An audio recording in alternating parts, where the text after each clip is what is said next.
전 중앙대학교 동물생명공학과에 나와서 이제 일반 편입으로 고려대 생명과학과를 지원하게 되었습니다. 그럼 GPA는 원래 좋았어요?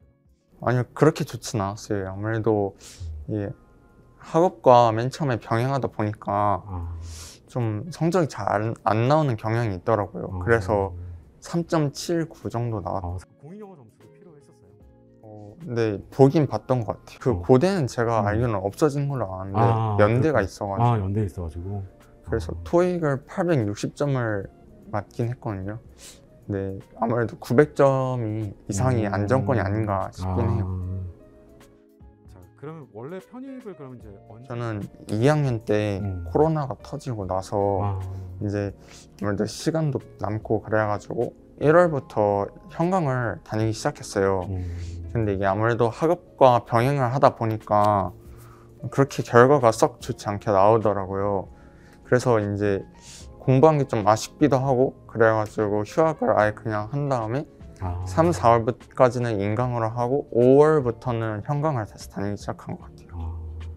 일단 여러 학원을 다녀보긴 그러니까 돌아다니면서 상담을 받아보긴 했는데 아무래도 김영 편입이 연구대 편입 쪽에서는 가장 큰 편입 학원인 것 같기도 하고 자료도 되게 방대한 것 같아서 이 김영 편입에 다니게 되었습니다.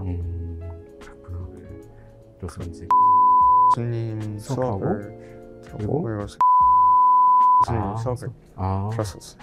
두 교수님하고 저랑 스타일이 잘 안 맞긴 했었거든요. 생명과학은 되게 엄청 도움이 됐던 것 같아요. 왜냐면 일단 알고 있는 내용이기 때문에 그 받아들인 데 있어서는 크게 어려움은 없었거든요. 근데 이제 화학을 제가 수능 과목으로 선택을 안 하다 보니까 그렇게 잘 내신 때는 했지만 잘 알지는 못했고 그래가지고 이제 다시 하려다 보니까 되게 생각보다 막히는 단원도 좀 많고 그랬었어요. 그랬구나. 그 제가 첫 해에는 아무래도 편입 공부하는 방식을 몰라가지고 그 개념에는 좀 집중을 덜 하고 그리고 오히려 고등학교 문제풀이 방식처럼 양으로 좀 승부를 하려는 그런 경향이 있었거든요.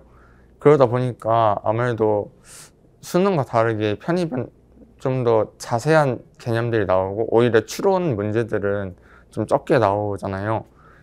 그래가지고 시험을 볼 때 좀 첫해 그렇게 결과를 좋지 않게 받았기 때문에 이제 아무래도 문제풀이보다는 개념을 좀 더 중요시해서 공부를 해야겠다 생각을 했어요. 아무래도 반복하는 게 가장 컸던 것 같아요. 일단 화학으로 예를 들어보자면 그 여러 개념들이 있는데 그게 어떻게 보면 문제를 푸는 데 있어서 하나의 열쇠 같은 게 되잖아요. 근데 그 열쇠들이 제가 봤을 때는 그 다른 문제처럼 보이지만 다 어떻게 보면 같은 열쇠를 지니고 있는 거기 때문에 그런 그 똑같은 책을 계속 반복해서 풀면서 그 유형의 열쇠들을 일단 제가 찾아내려고 노력을 했었거든요. 그래서 그렇게 하다 보니까 문제가 변형이 돼도 어떻게 푸는 방법이 풀어야 되는지를 볼 수 있었어요. 그리고 생물 같은 경우도 처음 이렇게 집중해서 보기보다는 반복해서 보는 게 나중에 그 내용을 까먹는 일도 좀 덜하고 오히려 서술형 쓸 때도 그래서 도움이 됐던 것 같아요. 아무래도 일단 그렇게 하나를 계속 반복적으로 풀면서 하다 보면 그 문제를 푸는 방법을 알 수 있었잖아요. 근데 이제 선생님 교재 중에 기출문제도 있고 기출문제 변형도 있으면 그 두 개를 같이 품으로써 아, 이 문제는 이거랑 비슷하고 이 개념은 여기에도 사용이 됐네? 이거를 알 수가 있었어요. 그래가지고 그거를 따로 정리해서 나중에 뭐 시험 보기 전에 보거나 이러면 되게 머릿속에 각인이 돼가지고 시험장에서 되게 유용했던 것 같아요. 그리고 또 그 선생님께서 만드시는 자체 그 영상 같은 경우는 나중에 제가 풀이를 풀 때, 문제를 풀 때 그 풀이가 되게 애매모호하거나 시간이 오래 걸리는 경우가 있으면 그때 교재 뒤쪽에 일단 해설과 선생님의 해설 강의와 그리고 제 풀이를 다 비교해 가면서 제가 놓친 부분의 개념들과 그리고 어떻게 하면 더 빨리 풀 수 있었는지를 그거를 중심으로 공부할 수 있어서 그래서 좋았던 것 같아요. 근데 엄청 많이 됐었어요. 그래요?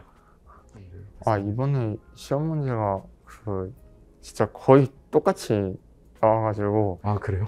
이게 제가 고려대 시험을 볼 때 잠깐 동안 막힌 적이 있어가지고 그 다음에 건너뛰었었는데 거기서 똑같은 문제를 딱 봐가지고 뭔가 안심을 할 수 있어서 나름 멘탈 관리를 할 수 있었거든요.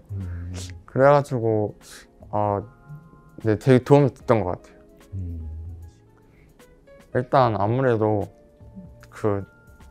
제가 했던 과목처럼 그냥 여러 권의 문제를 푸는 것보다는 한 권의 문제를 그냥 계속 반복해서 풀되 자신의 풀이와 교수님 풀이와 그리고 해설지를 이렇게 다 보면서 키 포인트들을 정립해서 시험장에 갔으면 좋겠어요.